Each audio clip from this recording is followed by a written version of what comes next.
Anda merupakan antara sarjana ya yang percaya bahawa orang Melayu Nusantara ini hanya muncul dengan kesedaran sebagai satu bangsa ya selepas kedatangan Islam ke rantau ini ya.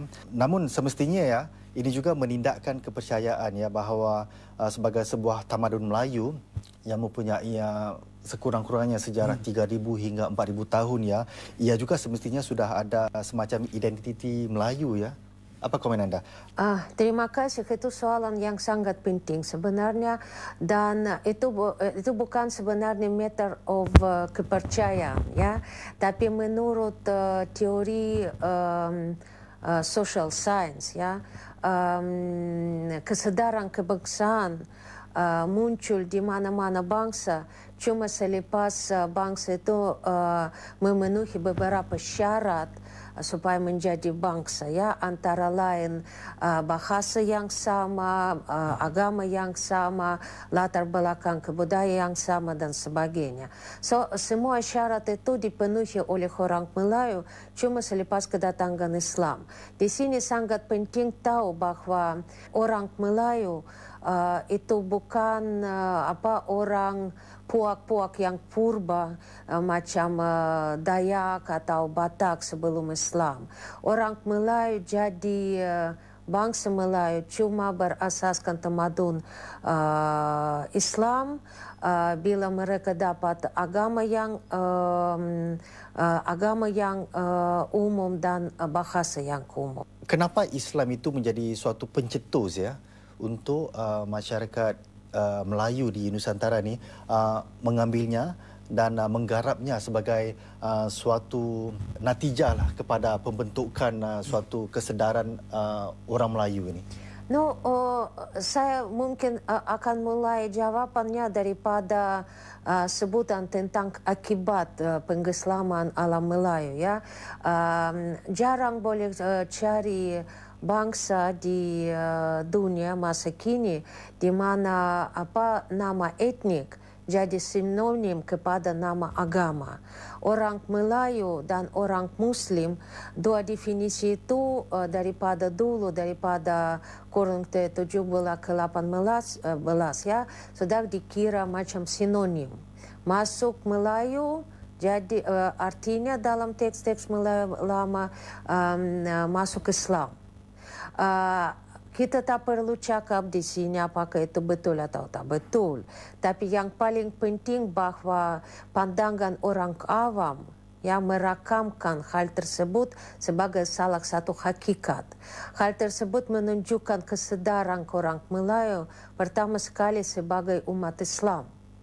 Ya, itu bukan saya punya pandangan, itu pandangan orang Melayu sendiri. Halo teman-teman, jumpa lagi di area Emen Channel. Oke, buat teman-teman yang klik video ini, saya harapkan mudah-mudahan teman-teman selalu dalam kondisi sehat walafiat. Oke teman-teman ya, barusan sudah kita saksikan ya sedikit cuplikan video tentang kesalahan Malaysia. Ini salah satunya ya, dimana Malaysia ini mendefinisikan ataupun menyamakan agama itu dengan suku ya, seperti yang kita tangkap tadi ya dalam penjelasan di video ini. Dijelaskan yang jelas ya, ini satu kesalahan ya, gimana tidak ya, hanya negara Malaysia saja di dunia yang menyinonimkan ya ataupun menyamakan suku itu agama, yaitu Islam. Yang jelas hal ini tentunya sangat berpengaruh ya di Malaysia sendiri, karena kita tahu bahwasanya Malaysia pun negara berbilang kaum, bukan hanya Melayu saja ya, tapi ada Cina, ada juga India. Yang jelas definisi seperti ini akan sangat ngaruh sekali dengan non Melayu ya, karena definisi Melayu di Malaysia itu adalah Melayu itu Islam ya, Melayu itu berbahasa Melayu, Melayu itu adat istiadatnya Melayu. Ketika orang non Melayu, salah satu contoh saja, misalkan ingin berbahasa Melayu, Nah, konotasinya mesti larinya ke Islam, begitu ya. Ini merupakan satu permasalahan yang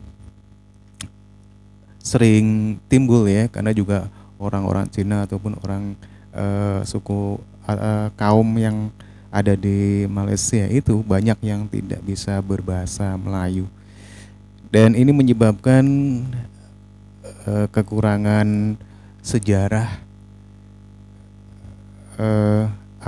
sumber-sumber sejarah di Malaysia, karena Malaysia hanya berpatokan pada sumber dari bagaimana datangnya Islam ke Malaka Tempo dulu ya. Kita akan coba lanjut seperti apa penjelasannya ya.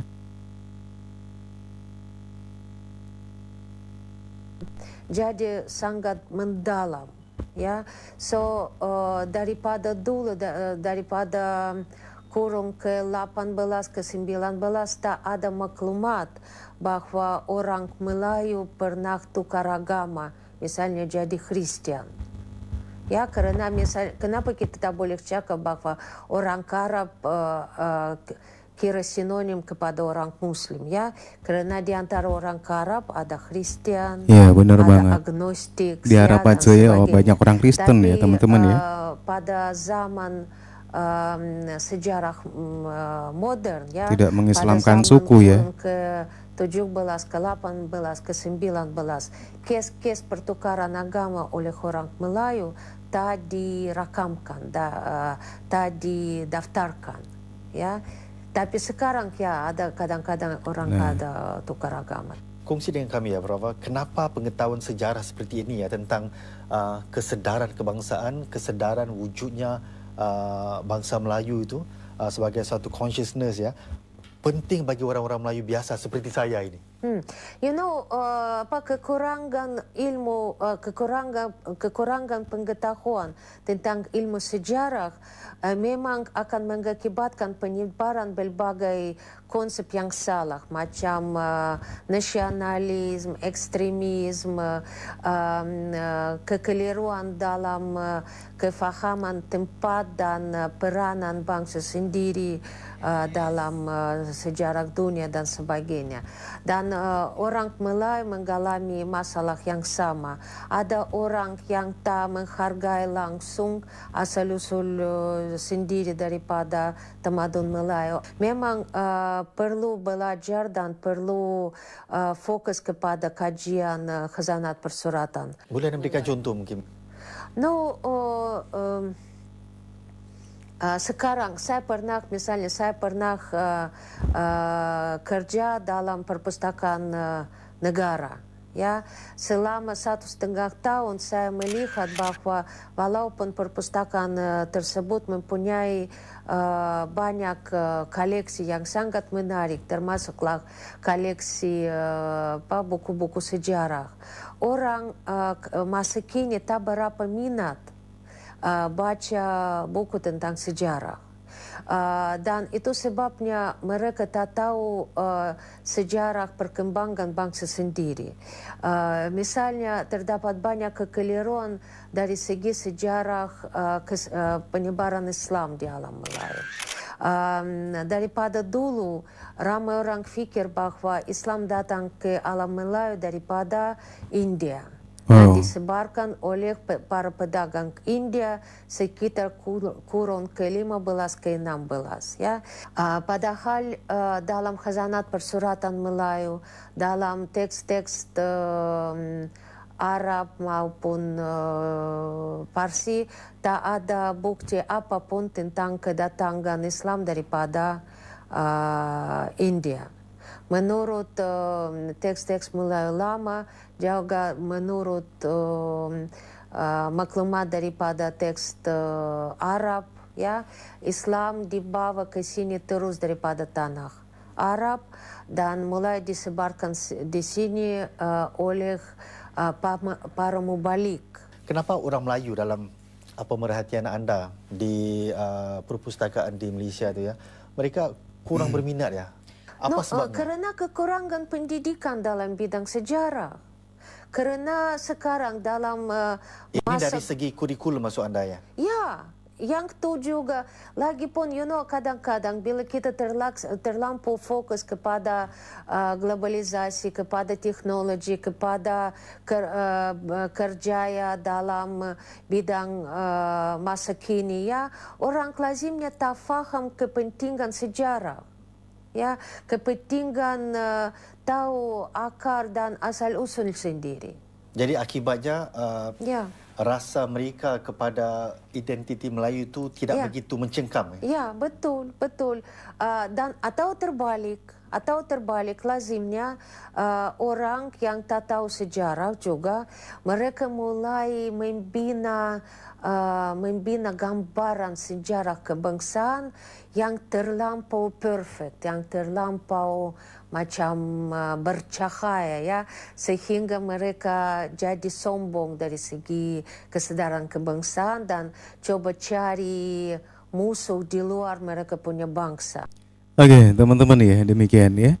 Satu buah video yang membahas tentang bagaimana Malaysia menyamakan, ya, mendefinisikan suku itu menjadi agama, ya, menyamakan, ya, suku itu agama maksud saya, ya. Dan akibatnya seperti itu, ya. Malaysia kekurangan bahan sejarah, ya, mengakibatkan para sejarawan di Malaysia banyak yang merasa seolah-olah sejarah apa yang dikemukakan dari sejarah Malaysia yang sudah ada ini benar-benar betul, dan dibilangnya tadi bercahaya, begitu ya. Dan hal ini tentunya menimbulkan kesombongan dari para sejarawan di Malaysia. Oke teman-teman ya, demikian ya. Kalaupun ada salah-salah kata ataupun kekurangan saya mohon maaf. Dan terima kasih, sampai jumpa lagi di video berikutnya.